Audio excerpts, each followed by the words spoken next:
especial de la adoración, Dios nos regaló un hermoso tiempo y ahora vamos a estudiar la palabra. Amén. Si pueden, pongan a mano su celular para que puedan leer ahí la palabra. Si trajeron Biblia, también.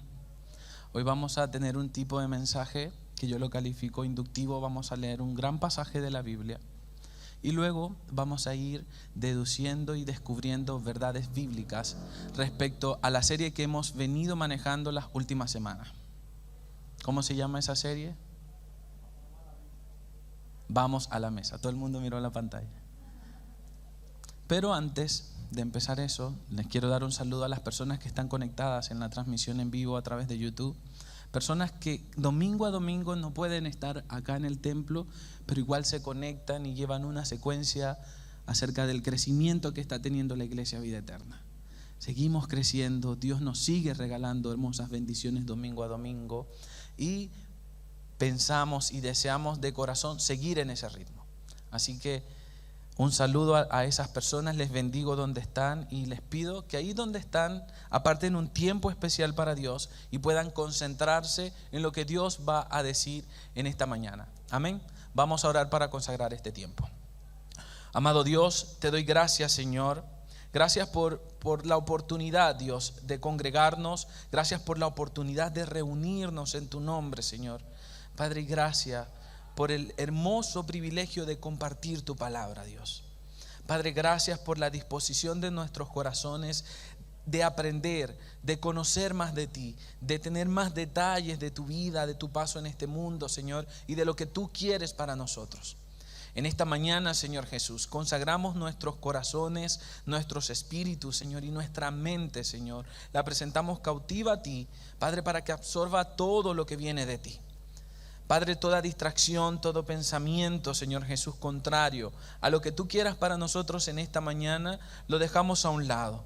Declaramos que nuestros sentidos responden a lo que tú quieres decirnos hoy. Y consagramos este tiempo, Señor Jesús, para aprender, Señor Jesús. Pero más allá de aprender, crecer, alimentarnos de tu palabra y crecer. En el nombre de Jesús. Amén y amén.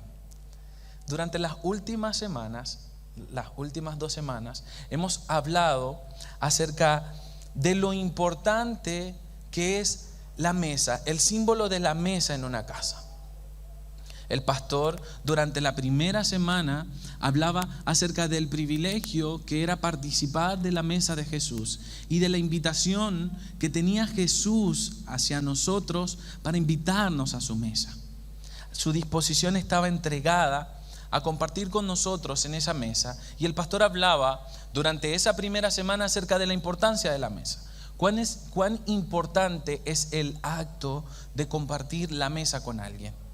Imagínense lo importante que es compartir la mesa con Jesús. Y estas últimas semanas hemos hablado desde esta ilustración para que nosotros logremos entender qué nivel de intimidad necesitamos tener con Jesucristo para descubrir la importancia de ese acto tan santo que es compartir la mesa. Durante la segunda semana, el pastor se iba al Antiguo Testamento para representar nuevamente la importancia de ser convidado a la mesa del rey. ¿Alguien se acuerda de qué personajes hablamos? ¿Se acuerda alguien? Mefiboset. Una historia que por lo menos a mí me quebranta mucho y que retrata perfectamente la condición en la que nosotros estábamos antes de ser convidados a esta mesa de Cristo Jesús. Dice el pastor decía, éramos unos perros heridos. La vida que representa a la niñera nos dejó caer y nos dejó inválidos, a unos más que otros. Pero en medio de todo ese contexto, en el Antiguo Testamento, Mefiboset fue invitado a la mesa del rey, a compartir el banquete del rey. Mefiboset no se sentía digno de ser invitado a esa mesa del rey, pero fue invitado de honor. ¿Y qué pasó luego de esa invitación? Mefiboset recibió bendición, una bendición tangible, una porción de terreno, recibió servidumbre, fue investido como amigo especial e íntimo del rey. Eso hablábamos las semanas previas.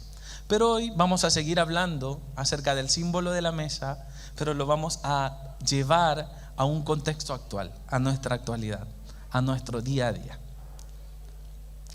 La mesa de una casa se dan todas las interacciones de una familia. Y yo quiero tomarme el tiempo, voy a soltar el micrófono y les voy a ilustrar de una manera para que ustedes me ayuden a representar lo que sucede cuando yo me pongo ciertos elementos. No se vayan a reír de mí, por favor.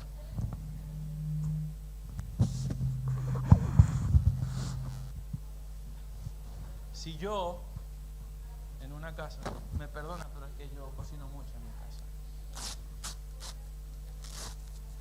Uso esto y ustedes me ven.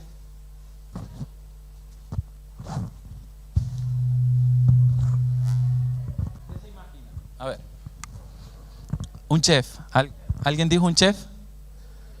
Un cocinero. Pero regularmente es asociado a un puesto de trabajo, ¿cierto? Si me ven solo con esto. Ahora, si ustedes me ven con esto, déjenme a ver si no se revela el micrófono también.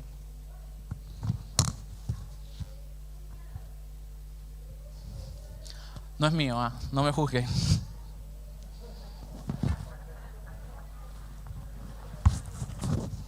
No, es que es chiquitito. Yo desde muchacho cocino, hermano. Si me ven con esto, ¿qué se imaginan? Un parrillero. Un parrillero, ¿cierto? Un perrero.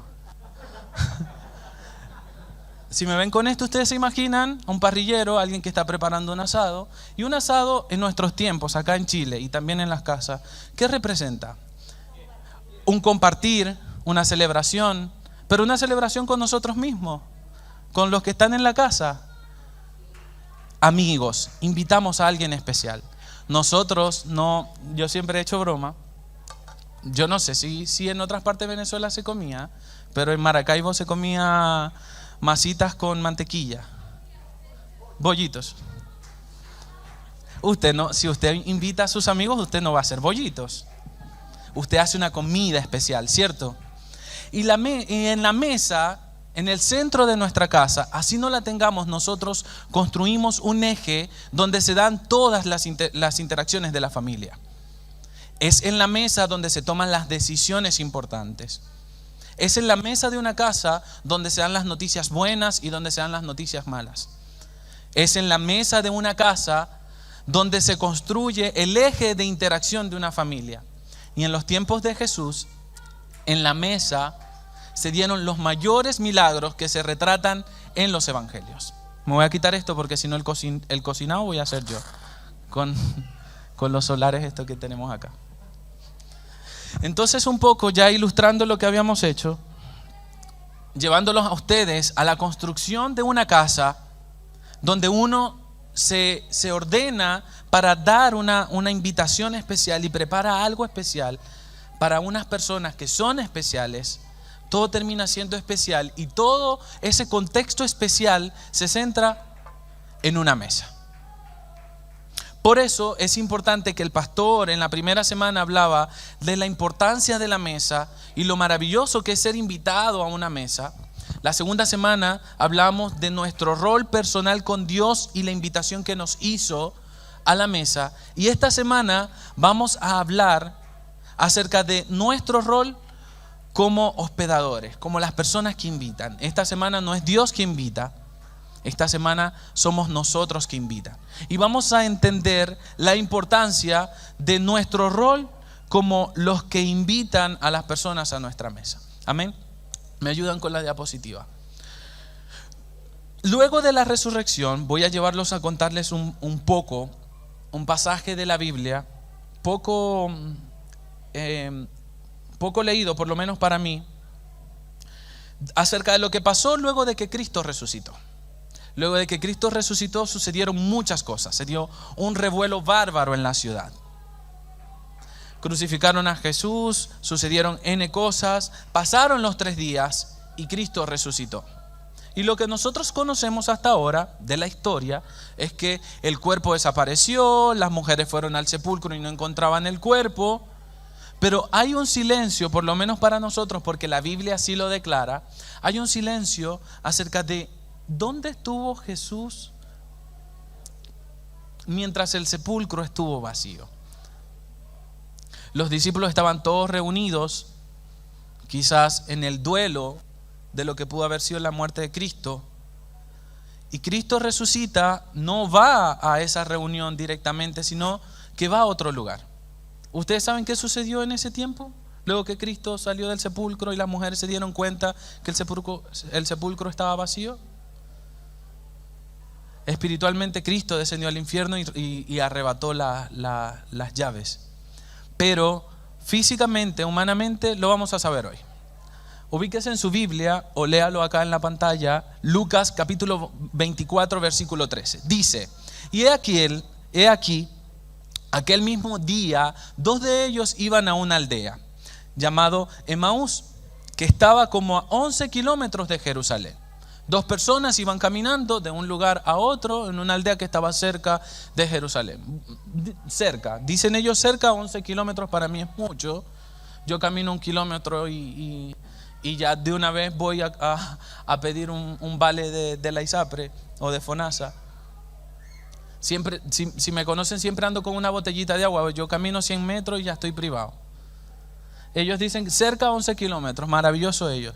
Dice la palabra en el versículo 14 y 15: y conversaban entre sí acerca de todas estas cosas que habían acontecido en los últimos días. Todo el mundo hablaba de lo mismo. Las noticias estaban circulando en ese tiempo. Y dice: y sucedió que mientras conversaban y discutían, Jesús mismo se acercó y caminaba con ellos.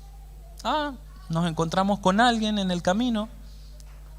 Nosotros íbamos hablando, 2 personas, se acercó alguien más, y entre ellos era común acompañarse en los caminos. Los caminos eran muy largos, los caminos eran agotadores y era muy común encontrarse a las personas en el camino, y quizás no interactuaban entre sí, pero sí iban juntos como en una señal de compañía, como cuando uno va por una calle que es medio oscura, va otra persona, no la conoce, no le habla, pero uno se pega ahí, como que por si pasa algo, que le disparen a uno mientras yo corro, algo así. Jesús no estaba haciendo eso, pero yo lo haría. Quizás por eso Jesús es Jesús y yo soy yo, ¿no? Dice la palabra en el versículo 16: pero sus ojos estaban velados para que no les reconocieran.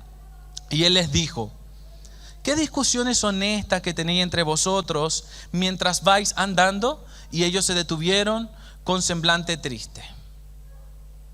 Jesús quiere tantear un poco lo que estaba sucediendo en ese tiempo y les pregunta: ¿de qué hablan? ¿Qué están conversando? ¿Cuál es la noticia del momento? Y ellos no, la reacción natural sería, o la que nosotros haríamos en este tiempo: ¿cómo no te enteraste? ¿Cómo no sabes? Crucificaron a Jesús. Esa sería nuestra reacción. Pero ellos, dice la Biblia, que reaccionaron con semblante triste. Respondiendo uno de ellos, llamado Cleofas, le dijo: ¿eres tú el único visitante en Jerusalén que no sabe las cosas que en ella han acontecido estos días? Sigue diciendo: entonces él les dijo: ¿qué cosas? Y ellos les dijeron: las referentes a Jesús Nazareno, que fue un profeta poderoso en obras y en palabra delante de Dios y del pueblo. Sigue diciendo: y como los principales sacerdotes y nuestros gobernantes le entregaron a sentencia de muerte y le crucificaron. Ellos le contaron la historia a Jesús. Le contaron la historia al protagonista de la historia. Recuerden que sus ojos estaban velados, porque no era oportuno. Vean bien, porque aquí vamos a entrar al clímax de la historia y del tema de hoy. Sus ojos estaban velados porque no era oportuno y no estaban dadas las circunstancias para que ellos reaccionaran, para que ellos vieran acerca del personaje que estaba frente a ellos. Todavía no se había generado ese contexto necesario para que ellos recibieran tan agradable y maravillosa noticia. Estos dos hombres le cuentan a Jesús acerca de lo que había acontecido.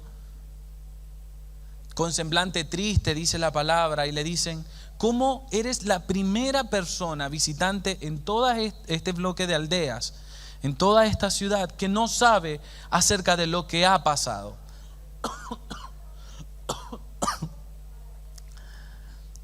Y viene y sigue diciendo la palabra: pero nosotros esperábamos que Él era el que iba a redimir a Israel. Pero además de todo esto, este es el tercer día desde que estas cosas acontecieron. Ellos le están dando una cronología bien interesante a Jesús acerca de lo que había pasado.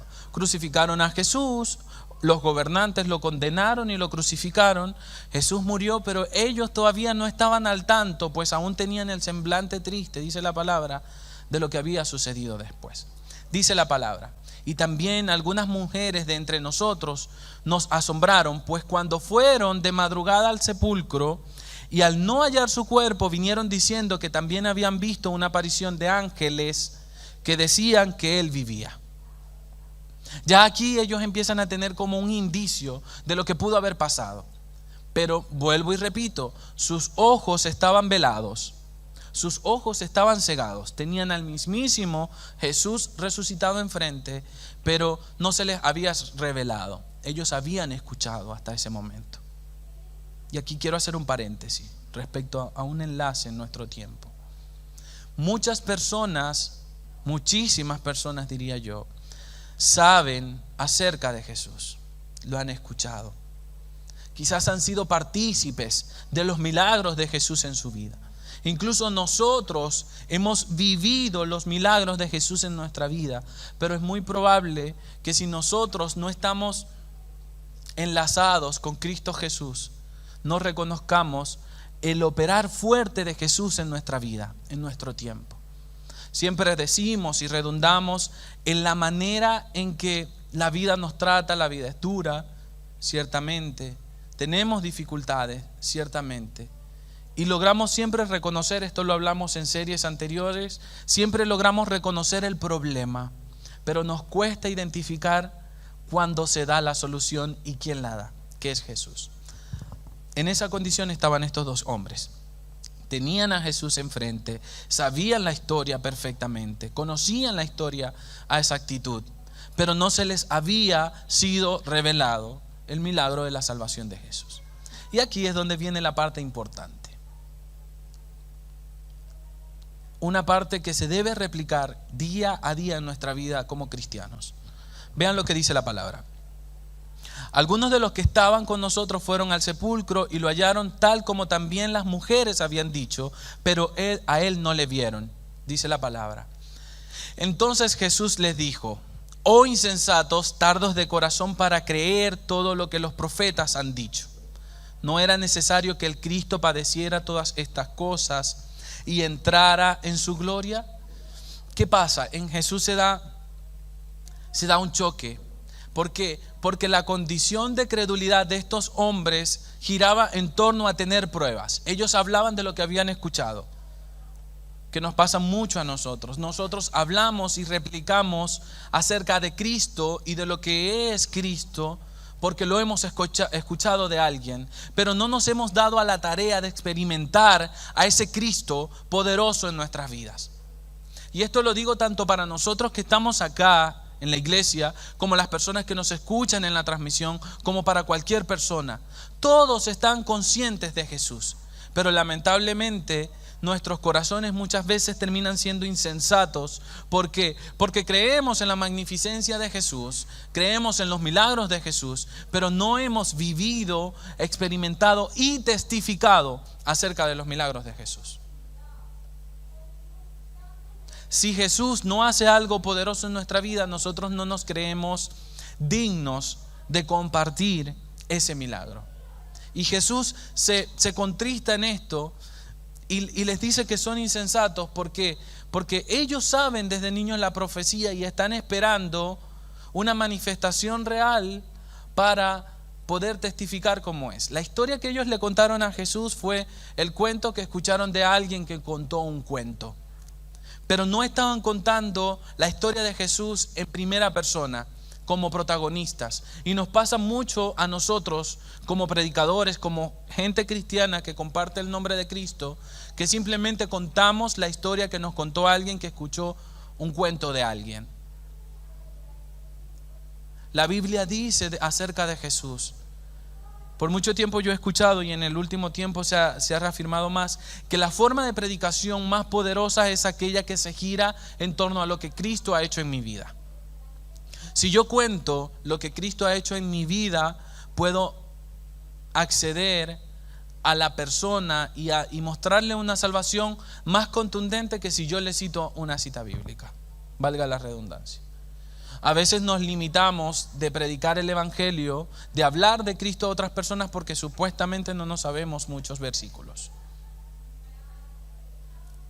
Y en esta condición estaban estos hombres, que quizás se sabían muy bien la historia, ellos la estudiaban desde niño, pero no habían contado acerca de su vivencia de Cristo, porque no la habían tenido hasta ese momento. Y sigue diciendo la Biblia. Y comenzando por Moisés y continuando con todos los profetas, les explicó lo referente a él en todas las escrituras. Jesús empieza a revelar en estos dos hombres. Se acercaron a la aldea a donde iba y él hizo como que se iba más lejos. Les contó la historia, les dijo todo lo referente acerca de él. Ellos seguían sin entender, sin experimentar quién era Jesús, y avanzó. Estos dos hombres me imagino que llegaron al lugar, al punto donde iban a llegar, y Jesús hizo como que se iba y sigue diciendo la palabra. Y ellos le instaron diciendo: quédate con nosotros porque está atardeciendo y el día ya ha declinado. Y entró a quedarse con ellos.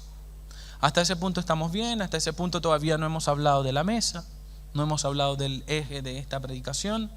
Solo que estos dos hombres tuvieron una conversación como la que tendría yo con cualquiera de mis hermanos acerca de Cristo, acerca de la vida cristiana, acerca del día a día, pero no habían tenido una conversación especial e importante. Hasta ese momento Jesús era un cualquiera en la vida de ellos, pero ellos no eran cualquiera en la vida de Jesús. Muchas veces, y nosotros tenemos relaciones en nuestra iglesia y los tratamos como una persona cualquiera, y no van a dejar de ser una persona cualquiera, no van a pasar a ser una persona especial hasta que suceda esto que dice la Biblia. Y sucedió que al entrarse a la mesa con ellos, tomó pan y lo bendijo, y partiéndolo les dijo.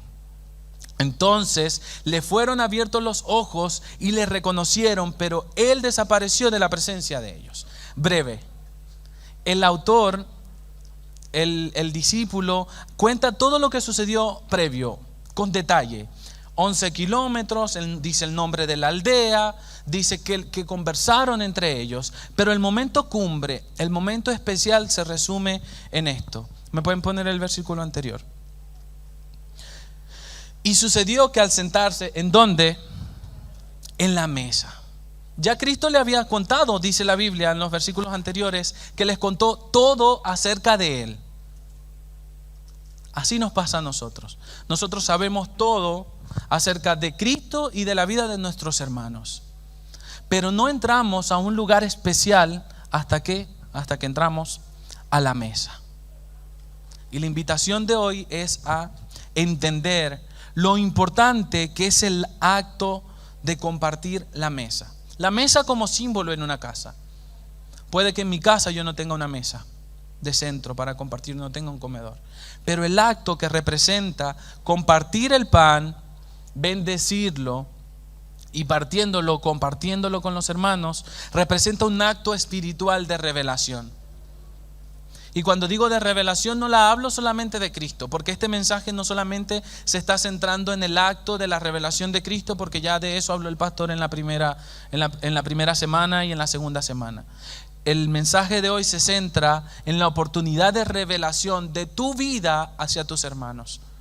en el milagro que se genera y que desprende Dios cuando tú recurres a la mesa con ellos, partes y bendices el pan. ¿Sí me van cachando por dónde voy? Y ahí vamos a aterrizar. Sigue diciendo la palabra. Entonces le fueron abiertos los ojos y le reconocieron, pero él desapareció de la presencia de ellos. Y dijeron el uno al otro: ¿no ardía nuestro corazón dentro de nosotros mientras nos hablaba en el camino, cuando nos abría las escrituras? Y levantándose en esa misma hora, regresaron a Jerusalén 11 kilómetros más de vuelta, y hallaron reunidos a los 11 y a los que estaban con ellos, que decían: es verdad que el Señor ha resucitado y se apareció a Simón. Y ahí cierra ese pasaje. Pero quiero que vean conmigo la seguidilla de actos que se generaron luego de que partieron el pan. Primero, y si quiere anote por ahí, cuando nosotros compartimos la mesa, se dan milagros espirituales que abren nuestros ojos. ¿Por qué? Porque cambiamos la percepción acerca de cómo vemos a nuestro hermano o cómo creemos que es nuestro hermano, hasta que compartimos en intimidad, en el núcleo de la mesa. Segundo, se da un deseo intenso de compartir con esa persona. Resulta que cuando nosotros compartimos con un hermano, se genera un enlace, y ese enlace es espiritual, y a nosotros nos provoca ver a esa persona, compartir con esa persona, orar por esa persona, bendecir a esa persona. ¿Saben por qué? Porque esa persona dejó de ser cualquiera y empezó a ser una persona especial. A mí me ha costado mucho, y esto lo hago como un paréntesis muy...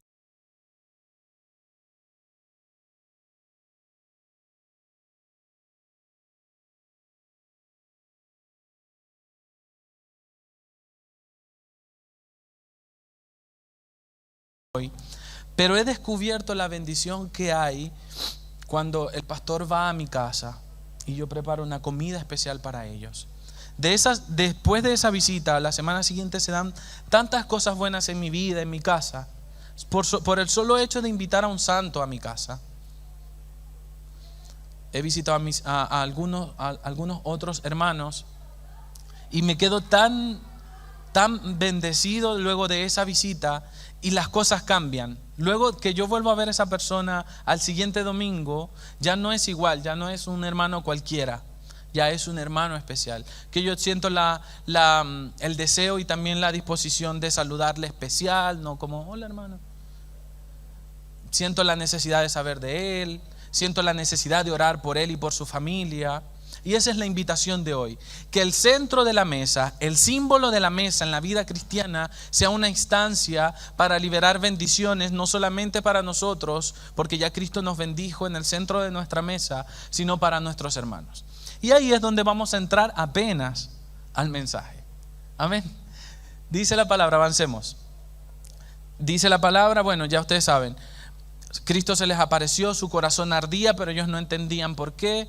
Compartieron el pan y ellos salieron corriendo ¿a qué? A testificar a Jesús. Cuando Cristo se te revela a tu vida, y cuando una persona también se te revela a tu vida, porque puede suceder, uno empieza a testificar. No, yo visité a mi hermano Carlos, y qué bendición es visitarlos a ellos. Una gente atenta, generosa, son chéveres, son agradables. No es lo que yo quizás creía. Uno empieza a testificar y uno empieza a cambiar la visión acerca de las personas. Ayúdenme con la siguiente. Entonces, aquí entramos a la primera división de este tema. ¿Por qué es importante la mesa y para qué? Testificar mediante la hospitalidad. Mediante la hospitalidad entiéndase como el sentido o el valor humano de agradarse de recibir personas en nuestra vida. Alegrarse de que alguien me visite. Alegrarse de que una persona entra en mi contexto de intimidad. Las abuelitas son hospedadoras por excelencia. Todo el mundo es bienvenido en sus casas y nadie se va sin comer y nadie se va sin una bolsita de algo. Por lo menos mi abuela es así. No sé si sus abuelas son así. Bueno, el pastor contaba una anécdota acerca de su abuela. Qué mejor hospedadora y hospitalaria es la abuela del pastor, ¿no? Yo no sé si iría como invitado, pero dice, y aquí vamos a analizar varios puntos. Jesús sabía el poder de las visitas y lo habla en Lucas capítulo 10 versículos 5 y 7. Y necesito a alguien que tenga una Biblia a mano y me lo lea. Cayeron. Lucas capítulo 10 versículos 5 al 7. Jesús entendía acerca del poder que significa visitar una casa. Y nosotros necesitamos entender ese poder. Jesús sabía de lo que se generaba y todo el mensaje espiritual que se genera cuando nosotros visitamos una casa. Lo tiene mi hermana Rita. Le acerco el micrófono.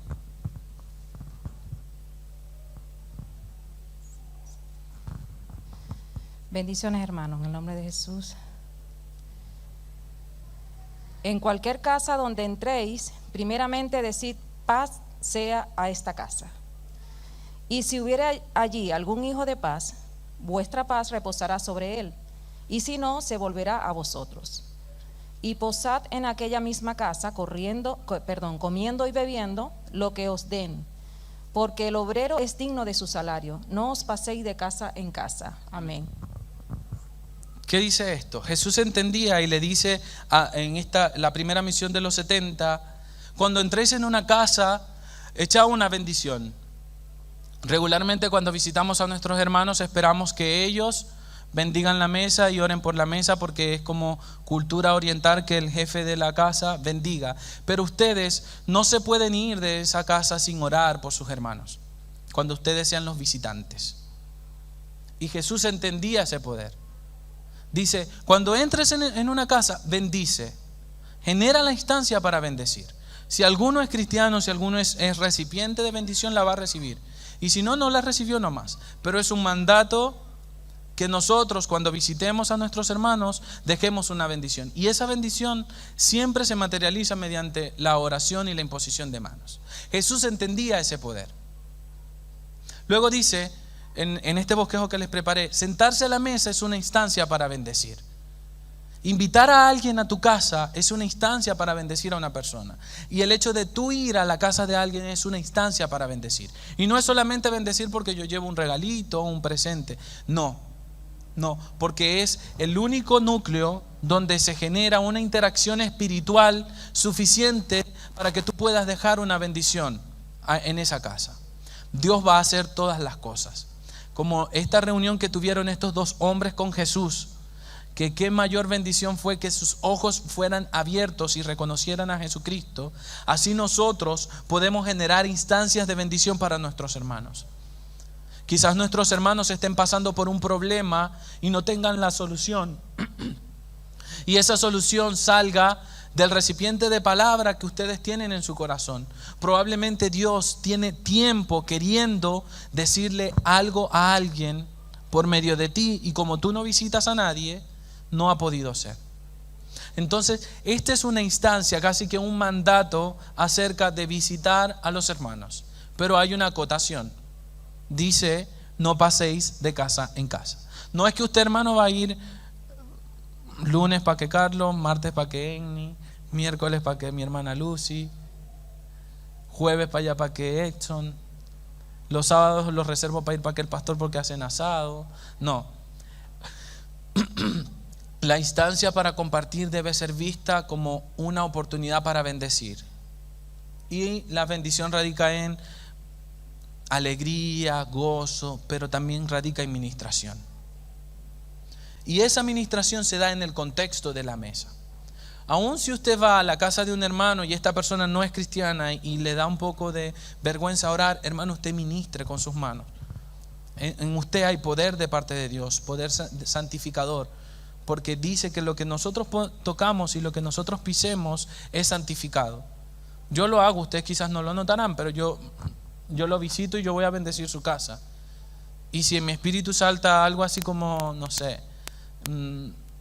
algo, yo voy a bendecir. Yo bendigo este hogar, declaro que aquí habita el Altísimo, declaro salud, declaro bendición. Y eso no lo tiene que hacer usted en una oración grandilocuente.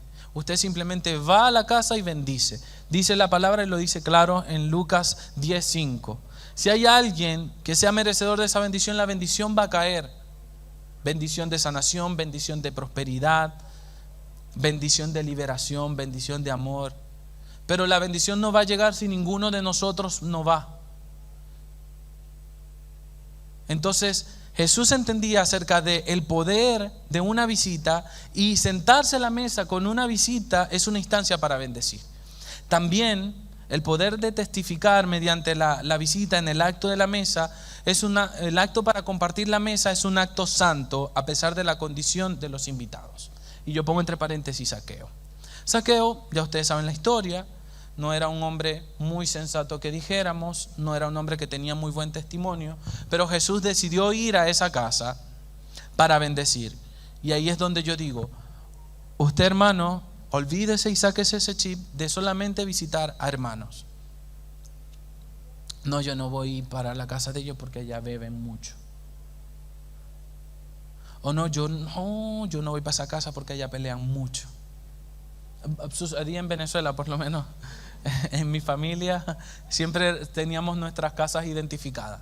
La casa donde peleaban mucho, donde beben mucho, donde uno va y no le dan nada. También habían esas casas. Usted se ríe porque probablemente sabe cuáles son. Hablando de agua, permiso.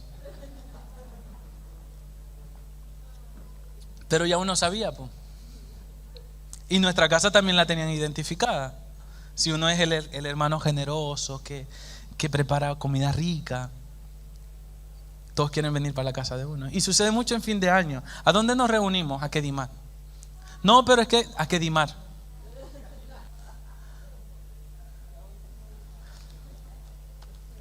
Pero el acto de bendecir y visitar una casa no depende de la intención de bendecir, y no debe ser coartado o limitado por la condición de los que viven en esa casa o de los invitados. No, yo no invito a Carlos porque eso tiene 3 muchachitos que son una bendición. No, hermanos, y esto es una instancia para eso. Este es un mensaje muy devocional, muy congregacional, y le levanto la alerta a los que están conectados, pero habla del día a día en las iglesias. Y saben que hay un impacto poderoso cuando las iglesias despiertan el sentido relacional. Las iglesias empiezan a crecer porque se genera una coinonía interna dentro de la iglesia que retrata la condición de las iglesias primitivas, que dice que tenían en común todas las cosas. Pero ¿cómo vamos a tener en común todas las cosas si no conocemos el día a día de nuestro hermano? Lo vemos el domingo, viene, se va, como un espíritu que apareció como Jesús. Y así es nuestra relación. Jesús aparece en nuestra vida, nosotros aparecemos en la vida de nuestros hermanos, desaparecemos. Pero si en medio de esa interacción no hay un compartir íntimo, un compartir interno, personal con esa persona, no va a arder el corazón de nuestros hermanos como le sucedió a estos 2 hombres. No van a ser abiertos sus ojos. Así que, hermano, se lo voy a decir, capaz me estoy adelantando al reto de la semana. Usted empiece a pensar a quién va a visitar para bendecir, porque es un mandato, y en eso va lo que sigue en la presentación. Bendecir mediante la hospitalidad. Dice, Dios respalda el compartir entre hermanos con bendición. Dice la palabra, cuán bueno y agradable es que los hermanos convivan en armonía. Dice, es como el buen aceite que desde la cabeza va descendiendo por la barba de Aarón hasta el borde de sus vestidos.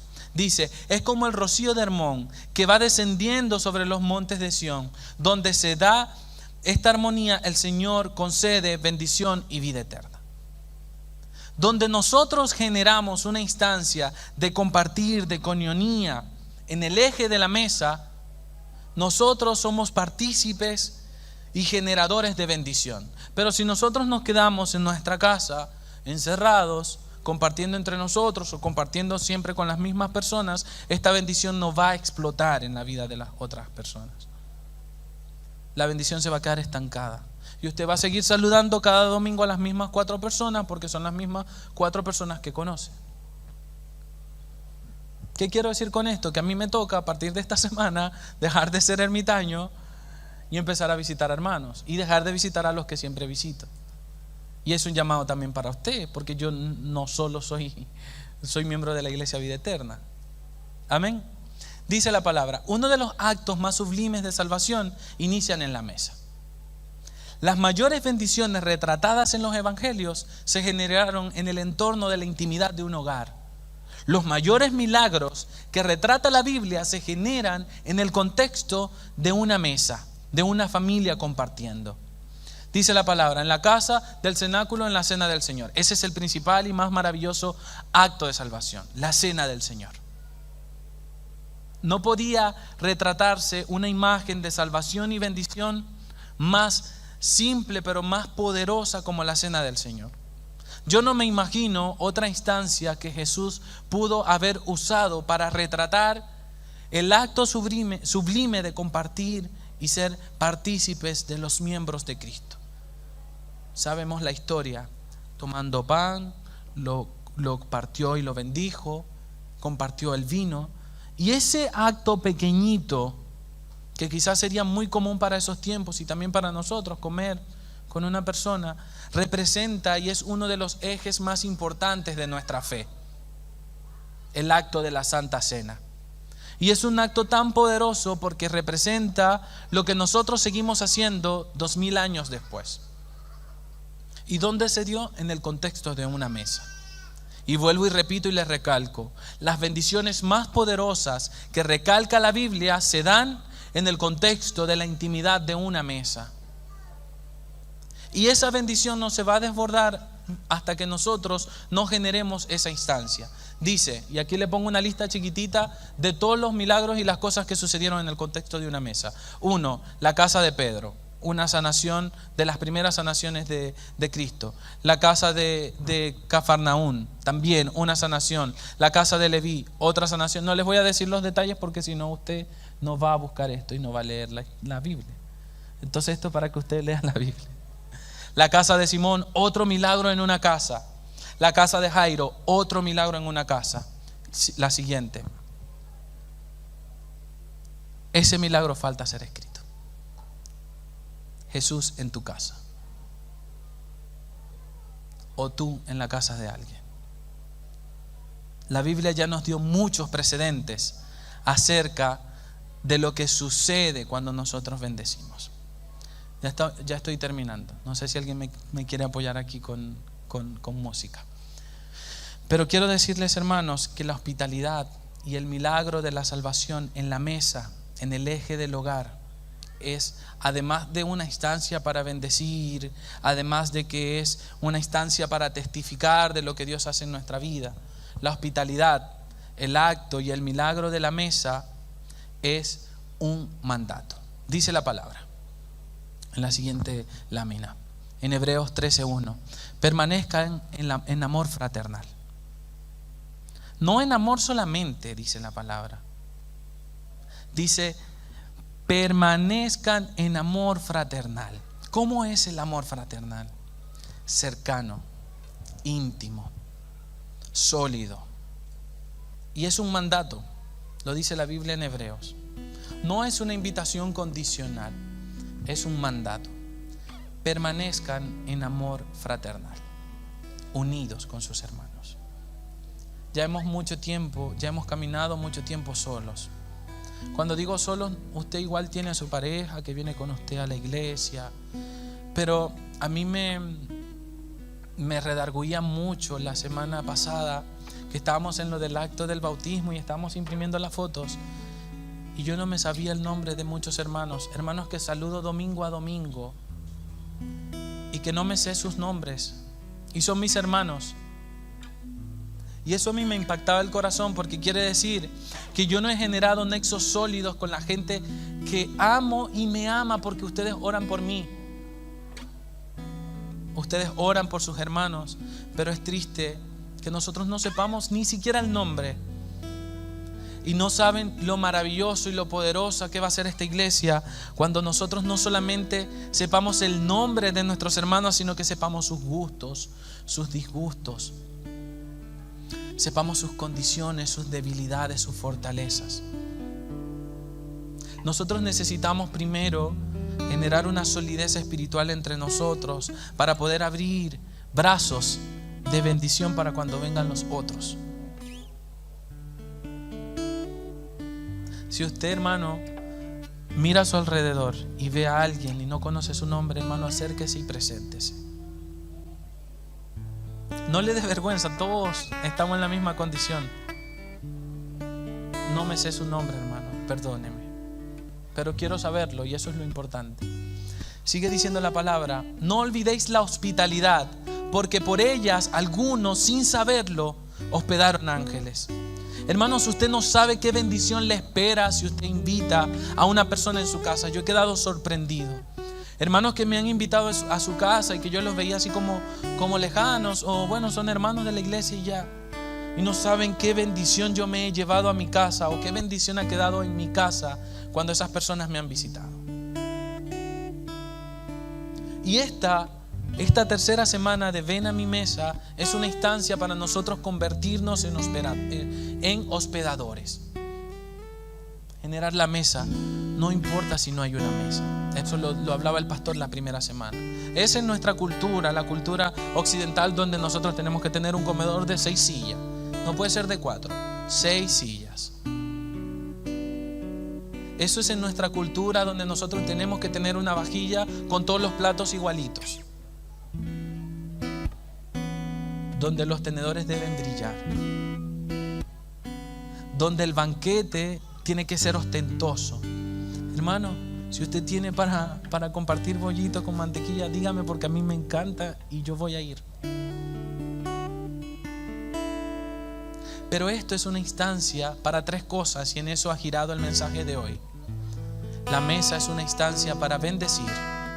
La mesa es una instancia para testificar de lo que Dios ha hecho en tu vida y que la otra persona testifique acerca de lo que Dios puede hacer en su vida. Y tercero, la hospitalidad es un mandato. Hermano, si usted no ejercita la hospitalidad, no va a tener consecuencias graves más que dejar de recibir bendiciones. Porque dice la palabra, y lo leímos unas diapositivas anteriormente, que Dios envía bendición. Oiga bien, bendición es una cosa, pero vida eterna es otra. Y usted se está restringiendo y reservando una bendición de vida eterna para otras personas, porque hasta que usted no salga de la comodidad de su casa, no va a poder evangelizar a otras personas. Creemos que la evangelización solamente se genera cuando salimos a una plaza y hablamos con un micrófono. Pero la evangelización se generó en los tiempos de Cristo en las casas. Lo hemos hablado durante las últimas semanas. En las casas es donde quiere bendecir Dios. Y esa es la visión, perdone usted, de vida eterna. Un evangelismo relacional que crezca desde lo interior y que crezca sólido en las casas. Y el pastor lamentablemente no tiene agenda para poderlos visitar a todos. Los líderes no tienen agenda para visitarlo a todos. Es un mandato para ti. Visita a las personas, más en este tiempo que se han flexibilizado las normas. Nosotros vamos a cumpleaños, vamos a fiesta, vamos a restaurantes. Y no vamos a poder ir a la casa de un hermano. Obviamente tome las previsiones que sean necesarias. Confirme si no se siente mal, si puede hacerse un PCR, hágalo. Pero no se detenga de visitar a la casa de los hermanos. No sabe usted la bendición que se va a desprender con estas actividades. Les voy a mostrar los retos de la semana. Dice: organiza una visita para bendecir. Invita a alguien. Oye, te invito a mi casa a tomar un café, 2 medialunas en oferta al líder, 1000 productos a 1000. Invita a alguien. No necesita más que 2 bandejitas de medialuna y café. Y lo otro es que visita a alguien para bendecir. No solamente vas a organizar la visita, que alguien venga a tu casa, sino que ve tú también. Entonces, a la semana o esta semana vas a tener 2 visitas. Trata de que sea a esas personas de las cuales no te sabes su nombre.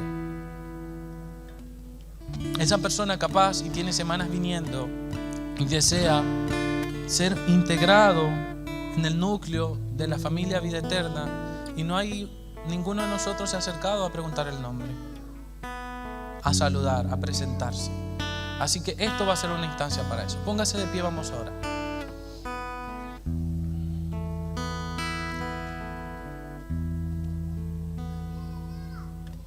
Amado Dios, te doy gracias, Señor.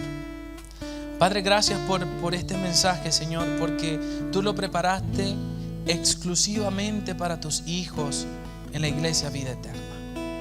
Padre, gracias porque podemos entender mediante el símbolo de la mesa, Señor Jesús, cómo tú bendices y abres los ojos de las personas, Señor.